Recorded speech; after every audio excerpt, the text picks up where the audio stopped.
the All of the Above podcast with 3 Seeds Mentoring Group. What's going on, everybody? Mr. Thomas, 3 Seeds Mentoring Group. We're here with the Alumni Corner. It's May. It's that time of year. We have students come in town, and a lot of them have graduated. And with 3 Seeds Mentoring Group, you put a seed in the ground. You don't expect a plant tomorrow, but in due season you shall reap if you faint not. So this is a person who was planted at a campus, did what they had to do, and now they back. So who do we have that just recently graduated? Who is this? Here today you all have Alexis Moore Jones. Alexis Moore Jones. Class of what? Meaning when did I graduate? High school? Yeah, high school. Oh, 2020. 2020, the COVID people. Yes. The class that suffered the most, The COVID people. So how have you been? I haven't seen you. I saw you on campus when we came. Did I see you when we went to Eastern? I don't think I've seen you. I've seen you. I didn't see you. Yeah, I saw everybody else. but you. And I saw everybody else. I saw Lafayette and I saw Kashar. I saw all of them because they saw me. I don't know why you ain't come. Did you know I was there? Probably after the fact. It depends on what year, because if it wasn't like 22 was when I got out the house. 21, 20 I was put up. I wasn't doing nothing. I'm stuck in my room. I'm doing my homework. 21, peeking out my window a little bit.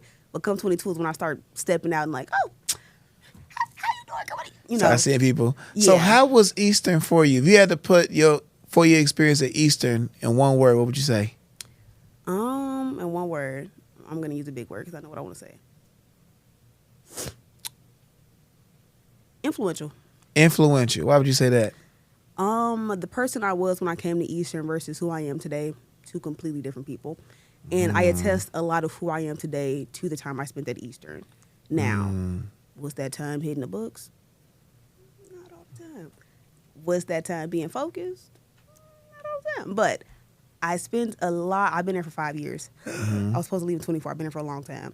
But it took a lot of growing, changing, understanding mistakes, experiences, people.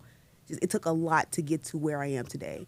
And I attest a lot of that to the time I spent at Eastern. Although I could have took a lot more in terms of academics from Eastern, I took a lot more personal experience that I can use in life, because the books can only do so much. You need that practical in-life experience. So I got a lot of that down at Eastern. So give me 2 things that changed you the most at Eastern that you can share on camera. Declaring my broadcast major and modeling. Break down the modeling. How'd that happen? Walk us through. Was you walking around one day and they was like, oh, you should, or did you, how did it work? It get to a point now. That's usually what it is. But I've always wanted to model. That's always been something that's been very influential. You know what? I'm going to really, really break it down. So, okay, let's go. I graduated with a Bachelor's of Arts in Broadcast Journalism with a double minor in Studio Art and Fashion Merchandising. Okay. So if I would have known they had a fashion major at Eastern, that would have been my major. If I would have known they had a fashion minor at Eastern before I declared my first minor, that would have been my minor.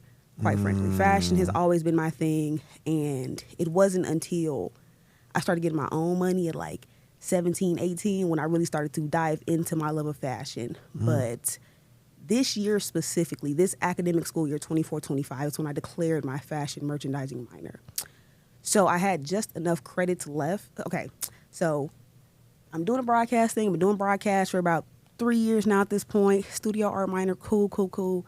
But I love fashion. And finding out that they had that there, it made me mad. How did you find out? Did somebody tell you? Not even that. Working, so the building where a lot of the arts are housed is called Downa, the Downa Fine Arts Center. And that's where the theater department, art department, and fashion department live. And so being in the art department, I'm always around the fashion people. And I was in, I think it was my drawing 1 class.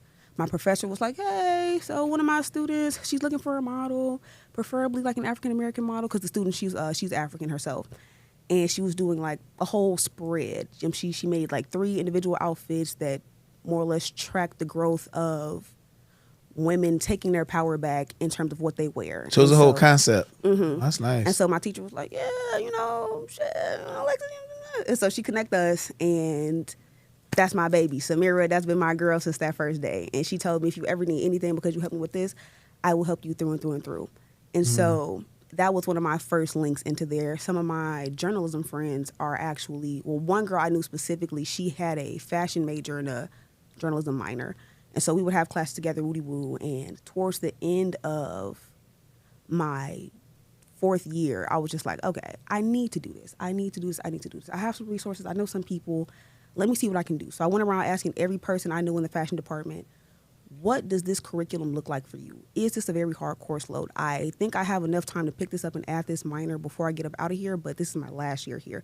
I don't want to add no more extra stress on my back if I don't need to. And all I was hearing was, it depends on your professor. They're really sweet. They're really swell. It's really not a heavy or hard course load, especially because you're doing a minor. And you know what I'm saying? You know me, homegirl. So if you need anything, just hit me up. So it was like, okay. And more so, I have this support system here now. I would much rather get what I can out of school while I'm still here as opposed to going home and doing it all on my own. So fast forward to this academic school year, 24-25. I declared my minor. Cool. Life was easy peasy. Life was sweet. I took my first sewing class. I made a purse. You know what I'm saying? I made an outfit at the end of the semester. It was cool. It was tight. I had 2 fashion classes the fall semester. One was in person, one was online. I'm not an online person, not an online girl. I don't care. It does not work for me. I need something tangible. I need something to remind me to do my work. By the end of the semester, baby, I passed every class but that online class. Really? And I needed that. So because I had exactly enough credits remaining to pick up that minor, there was no room for failure. So me failing that class, baby, you just lost that minor and that money you just spent on them classes. So now my options are A, drop my fashion minor and continue out. B, keep my fashion minor, but I don't get to take my journalism portfolio class, which is the class that all journalism majors take at the end of their career. Or C, girl, I don't know. So I did a lot of talking, a lot of running around, talking with my advisors. And if I would have had a fashion major, one of my professors would have been my minor. Deborah Reefstack, she would have been my advisor. So we sat down, we talked, and I didn't find out I failed the class until like the middle of the summer. So now I'm crying, I'm bawling my eyes out because goddamn it, I don't have no money, I don't have no time, and I really want to do this. So I sent her just the world, there's only 2 fashion like advisors you can talk to. It's either Deborah Reefstack or the department chair, Katie Shaw. So I emailed Deborah because we had a class in person, and I failed Katie's class. I'm not about to sweet talk her, and I just failed her class. Right, would make sense. Thank you. So I'm talking to Ms. Reefstack like, hey, and I sent like this super duper long email just explaining my entire story, just like, look, I made a mistake. Ain't nothing else I can say about that. I was the one that made the mistake. I'm the one that didn't do my work. I'm not about to suck up and ask you to change that grade. I know I got what I got, but this is something that I'm passionate about. Fashion has always been something deep-rooted inside of me, and I want to take this chance here while I still can. So what made it all so crazy was I had 6 classes. I would have needed to take an extra class in order to complete this minor, and that would have been 21 credits. At one time, in one semester? I had 7 classes last semester, yeah. It was, Your last semester Yeah. of college, you're telling me you had 7 classes. Did you have any life challenges during those 7 classes? Oh, Mr. You know what? We're gonna get right into that, but let me finish this. Go and get to ahead. that. Go ahead. This has been Because this is I didn't know it was that. I didn't know that part. I didn't know the 7 classes. Bruh, it's been a year. So I emailed her, super duper long message, and she was like, no shade, baby. Ain't nothing I can do for you. But I know who you can talk to. Talk to Katie Shaw. The lady who you failed. So I've seen her in passing, like starting from meeting Samira. I've gained a lot of relationships with a lot of people in the art department. So I see her in passing. Like I modeled for EIU Denim Day, which is a show that they put on for Denim Day, which is if I'm not mistaken, a nationwide event celebrating being an ally for sexual assault victims. And the way the story goes, there was a woman, she wore jeans, she was walking home from work one night, she got sexually assaulted. Went to tell the police, the officer said, well, if you weren't wearing those jeans, that wouldn't happen to you. And the next day at work, everybody wore jeans in solidarity with her. And so April 25th, I think, or it's in April for sure, is when Denim Day comes around every year. So I met Katie there, you know what I'm saying? We did a little talking. I see her in passing. So I sent her the same super long-winded email, just changed her name from from Deborah to Katie. And I said, now wait. She goes, Alexis, girl, I know you. Hey, come down to my office. We could talk. We could see what we can do. Because I was asking for an independent study. Because, I think I had 19 credits that semester. And I was hoping if I could take on a 1 credit independent study, that would keep me under the 21 credit maximum. but there is no 1 credit independent study for a course like that. I would need a full 3 credit course to complete my minor. So we did some talking, did a lot of talking. I had to drop my senior seminar to pick up a fashion class and take that on as an independent study for 3 credits. And like, I kid you not, the day we had to like have that meeting, I was trying to express how much fashion means to me. The Bratz played, like the Bratz dolls, they play a very big role in my life. I have a Sasha doll. My friend got me one for my birthday, and I bought the same one myself. And so I dressed up as that doll, and I went to her office, and I brought my doll, and I was like, hey. You was really serious. You was really serious. Please, Miss Shaw, I'm not playing. Please, I don't have no time, baby, please. And so we get everything worked out, and cool. Now I got 7 classes, but I got my fashion minor back. Cool.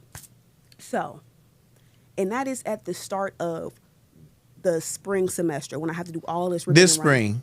Yeah, 2025, so okay. I lose my my minor at the end of the fall semester, start of the spring semester. I'm ripping and running by that Friday of the first week. I'm set in stone. All of my things are put together. This has been the worst semester, not just for me, but for a lot of people on my campus. At the start of the semester, this is Friday. I get my last thing finished Friday. Cool. That Friday, I had to go cover an event for the newspaper. I go cover it, woo-hoo. I meet up with some homegirls. We get to talking. We're hanging out. We hang out till like 1, 2 in the morning. Cool. Go to bed, wake up, writing a story because they do at 5. Then I get a message like, hey, did y'all hear about that student that passed away on campus yesterday? What student y'all talking about? What are y'all talking about? So now I'm like doing some little, you know what I'm saying, some research, looking around, seeing if anybody's posting anything. And then I see it. Like, I'm seeing a lot of rest in peace Cove, rest in peace Cove. Oh, no, man, not you. Oh, no. You guys are joking. Like, no, I don't know what y'all talking about. This can't be real. So come to find out, in fact, a student, well, and I'm going to break it all down. We found out a student was shot and killed on Friday night leading into Saturday morning. And we don't find out anything until, like, the sun is up that Saturday. And so now, like, yes, I'm writing a story about this event I just wrote, but holy shit, we just found out a student died on campus. And he was a black student. I go to a PWI. So that's already big. That's already big. And I feel like I know this person. Like, I feel like I might be tweaking, but I feel like I know this person. One of our professors, he sends us a photo of the student in the story that the student just happened to be in. That was the story I took photos for. That was the story that I wrote. That was the first day I met this person.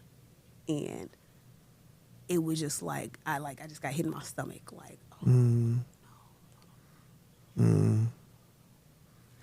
no, this can't be real. Then he sends his name, his email, his major, and it's like, okay, no, this is real now. Okay, this is real. So now my attention is obviously off the story I'm writing.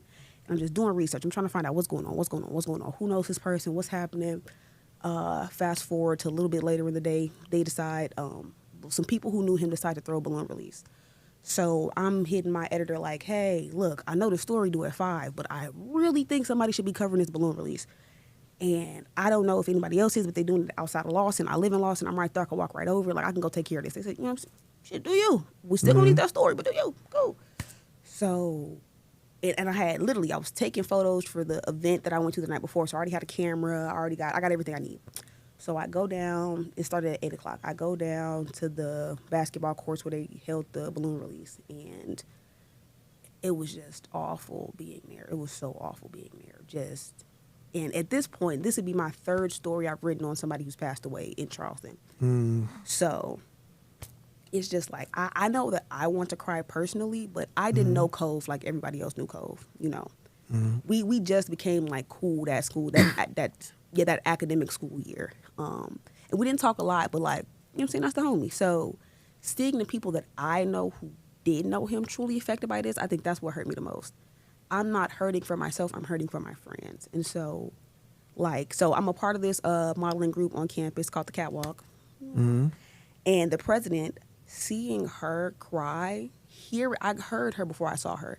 Hearing her cry, that broke me. That broke every piece and part of my heart. And having to be there as a vessel for information as opposed to being there as a person was so hard. And like, I broke down at a point. I started crying at a point, but I had to pull myself together because, baby, you're here on assignment. And so, you know, I go around, I'm getting a few people's names, just like, hey, can I talk to you later about the story I'm writing? I'm getting photos, so on and so forth. Come to find out, the president, that was her roommate.